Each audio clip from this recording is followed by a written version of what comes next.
Welcome back to Formula One Power Rankings. We are heading to the start of the European season, so the next race will be in Imola.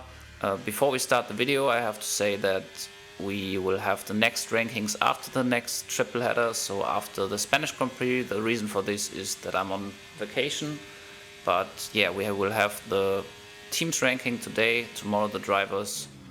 So let's start with the teams ranking. In P10 we have Kick Sauber, who failed to score points in a chaotic sprint race, but Hülkenberg came close with P9.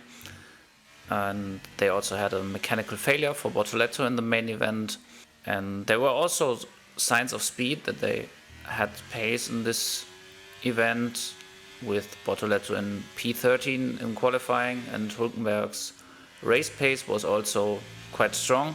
But also he had a poor strategy, beat both Aston Martins on pace, so all in all I would say a good weekend for Kick Sauber. In P9 we have Aston Martin, who probably had the slowest car in the dry conditions this weekend. Nevertheless, Alonso was in the hunt for a sprint podium, got a bad strategy and then got crashed out by Liam Lawson at the end of the sprint, what means that he still has 0 points this season. Stroll, on the other hand, maximized his sprint result with a strong P5, but the performance in the main event was so shocking, and it clearly shows that they are fully focusing on 2026. At P8 we have Alpine, which were nowhere performance-wise this weekend. Gasly somehow collected P8 in the sprint race due to numerous penalties for the competitors. Jack Doohan crashed out at turn 1 in, I have here in my notes, maybe his last F1 race, but it is confirmed that he is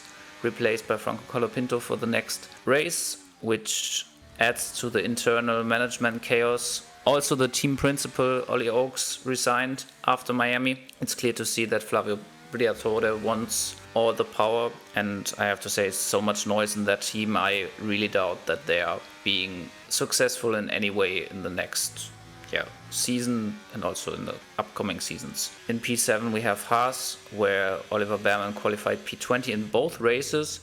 He recovered quite well in both of the races, got an unsafe release penalty in the sprint, which cost him points, and an engine failure in the main event. Ocon had a more quiet event, got a strong Q3 in the main qualifying, but did not manage to get points. Right now it seems like there's only one driver per race who can qualify decent, which shows that they need more consistency in qualifying.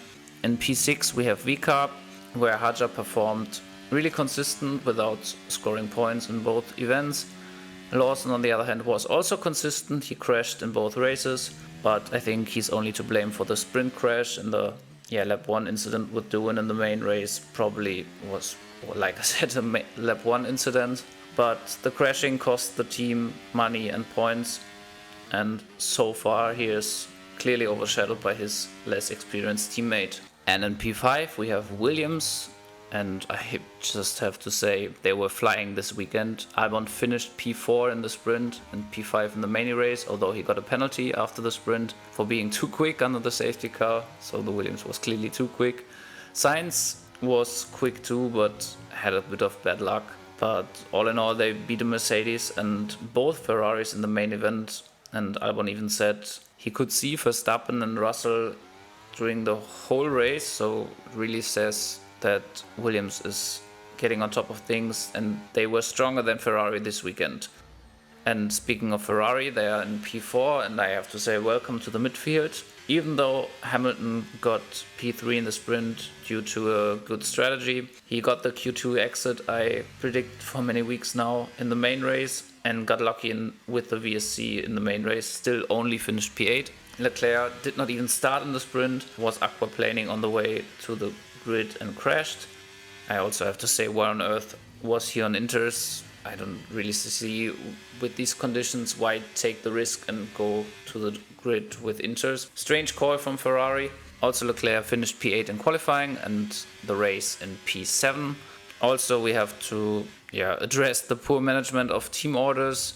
I think one or maybe both of them could have gotten Antonelli, but with the switching and switching back and then not doing anything, I think also we have to say that they got lucky that Sainz's car was damaged from lap 1. And clearly in Miami they were only the 5th fastest team, but they stay in P4 for now.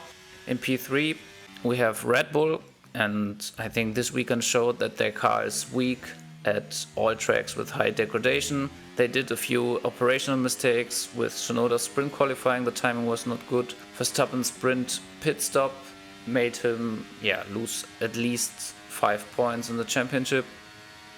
The one lap speed seems quite good actually, although we don't know how much of this is the Verstappen factor, and with that car I think they cannot win anything, even Verstappen probably out of the championship fight. I have to say it's a McLaren championship fight for the drivers. But to end with a positive for Red Bull, Tsunoda's strategy in the sprint was really good and he managed to go from P20 to P6, although Leclerc didn't even start, so technically it was from P19 to P6. In second is Mercedes, who got a sprint pole with Antonelli, but Antonelli was also unlucky in both races, the sprint and the main event. Russell for the first time this year was clearly behind his rookie teammate, but he still finished ahead in both events, showed what a quality driver he is.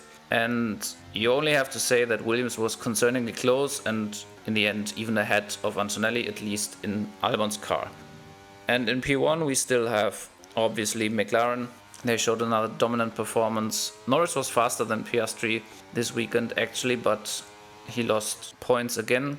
I think we have to start questioning his racecraft. Interestingly, they didn't get a pole in both races, not the sprint and not the main event. Reminds me a bit of the dominant Red Bull car we had a couple of seasons ago, where they were struggling in qualifying but had such dominant race pace. Even for the drivers, I say they are only beatable if they trip over each other, but even Zak Brown said they are expecting a collision between Norris and Piastri pretty soon. So this was the teams rankings. Tomorrow we will have the drivers. Next teams ranking, as I said in the beginning, will be after the Spanish Grand Prix. See you soon. Bye bye.